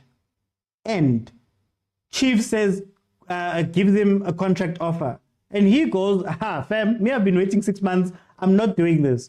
Chiefs comes out literally the week after his contract ends and says, 2 weeks. Kama Biliat was meant to report to practice. Kama Biliat was meant to come. He doesn't have a contract with you guys. We've been trying to reach Biliat for the past 3 weeks. And you know what I said? That's so bad on the part of Biliat to not communicate with the team. That's just a bad thing. Now, on the other end, team waited until when to go, oh yeah, night contract, sign it, you're desperate. Go ahead and do it. So I think the humanity of this is where I'm like, I'm not sure. He's not your player. He was very bad. Don't put out more stuff about him. This guy he gave up half of his salary. He did whatever. He's sitting there. He's part of the team. Talk to the player and make sure that y'all are in the same line. Same as I can say to Kermit, Kermit, don't trust anybody then. When the team came to you and they gave you the offer that was half of your salary, I'm sure there was a conversation there. You can say to Kermit, you shouldn't have trusted those people. But it's hindsight. So, hey guys, I love the idea of the documentary, but if we're going to be real, let's be real all the way around. Or at the very least, let me learn something. You know what, guys? At Pirates, because the financial year is like this and the contracts sit like this, we don't talk to players because of 1, 2, 3, 4. We only communicate with players in this window of time, and then we let them know. And this is why Pirates does it. So now, the next time somebody comes and says something, I have a little bit more information about what the situation was. Oh, Lodge was misbehaving. At Pirates, the way we run is that when a player misbehaves, these are the general steps that we take in order to try remedy the situation. It just so happened that Ulodge wasn't there, right? Ulodge didn't want to do these things. Then I can sleep easy knowing that the team did try and rehabilitate him. They did communicate to him. They did know all of these things, right? And then we move from there. Now I've even learned something more on top of that. You get me? But I leave this conversation and I'm like, okay, I now know that Lodge was bad at Pirates. What does that serve? I know that Hoto's a good guy. I guess for them it serves because it makes those players that spoke and whatever look glowingly. So again, let's take things and hold players accountable for their part. True. I'm not saying Lodge is innocent. No way. I'm not saying Erasmus should not have checked. I'm not saying that. But he's holding his responsibility and he's holding his ball. What does management, and I feel like this is the theme of what we've been speaking about this week. Here's the guy, we know about him, he's on Front Street. What have you guys done? What have you guys, and it's sad that they're the ones who put it out. It wasn't a rumor, it wasn't whatever. But anyway, guys, I don't want to go too long. I've already gone over. Thank you guys so much. Thank you guys so much for, wait, let me read this comment. Bullies around the working environment is everywhere. That's true. What do you wish could have happened to your bully? What do you wish could have happened in that situation? But anyway. Guys, thank you so much for joining me. Follow if you have not followed. Monday to Thursday, 7 p.m. If there's not a watch along, I'll let you know in the watch along. They'll be on my status if I'm watching anything. But the normal show, Monday to Thursday, 7 p.m. Friday, tomorrow, it's going to be at 12:30. 12:30 in the afternoon. And that is the members show. So you guys will be able to watch the show. But the members of Overthinking Football, we have a WhatsApp group. In the WhatsApp group, I start a call. They choose the topic for Fridays. They speak. They run the show essentially. And then it's a perk of being on the WhatsApp group, which is an incredible place to be. We speak about football. If you think that this is anything, this 2 hours, imagine just 24 hours. Velile was complaining today that you go away for an hour or two and there's 200 messages. There's voice notes, pictures, videos. It's such a great place to be. If you want to be part of that, go to YouTube, click on subscribe, click on join. In the members area will be the link to the WhatsApp group where you can have access to me and a lot of other people 24/7. It's a wonderful place. Tomorrow, it's their show. They choose the topic. They speak. You guys will be able to watch the show, but we will, unfortunately won't be able to interact. So you'll be listening to my members. Guys, thank you so much for joining me. Please also support the content that we put out. Guys, I'll see you then tomorrow at 12:30. Bye, guys.